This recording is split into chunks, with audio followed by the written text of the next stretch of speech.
So the Ambani wedding has been the talk of the town since past few weeks, and I have been noticing so many negative comments about it on social media, saying ये सब कब ख़त्म होगा, अगर उनके पास इतना पैसा है तो वो कहीं दान क्यों नहीं कर देते, इतना शो ऑफ क्यों कर रहे हैं, एट्सेट्रा एट्सेट्रा.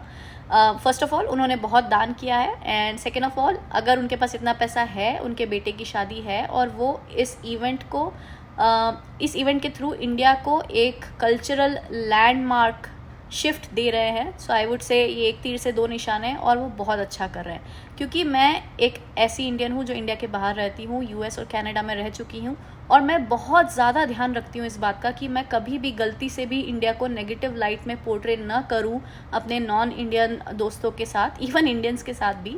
और मैं ये भी बहुत ध्यान रखती हूँ, अलर्ट रहती हूँ कि मेरे आसपास के लोग इंडिया के बारे में क्या सोच रहे हैं, उनकी क्या राय है, वो क्या बातें करते हैं दबी जुबान में इंडिया को लेकर.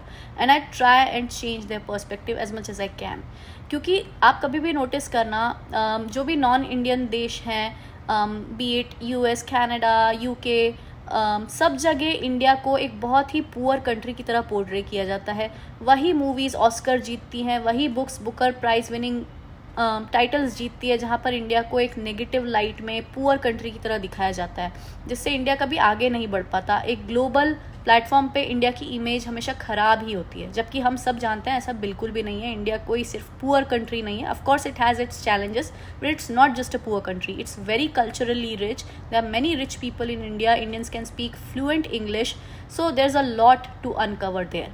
और यही किया है इस अंबानी वेडिंग ने. उन्होंने इंटरनेशनल आर्टिस्ट को बुलाया है, परफॉर्म किया है, जिन्होंने बहुत सारे इंटरनेशनल इन्फ्लुएंसर्स को बुलाया है. जब वो सब लोग ये सारी वेल्थ देखेंगे, ये सब नेटवर्किंग देखेंगे, और जब वापस अपनी कंट्री में जाके इसके बारे में बात करेंगे, तो सोचो कि इंडिया को कितनी पॉजिटिव लाइट मिलेगी, कितना ज़्यादा सोशल मीडिया बूस्ट मिलेगा, और ये सब परसेप्शंस नॉन इंडियंस का चेंज होगा इंडिया को लेकर.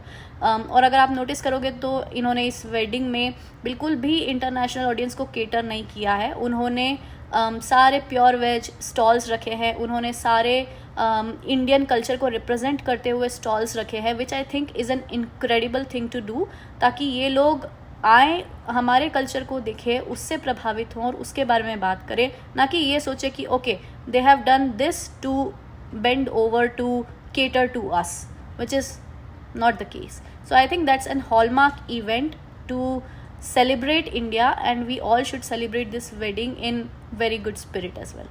What do you guys think?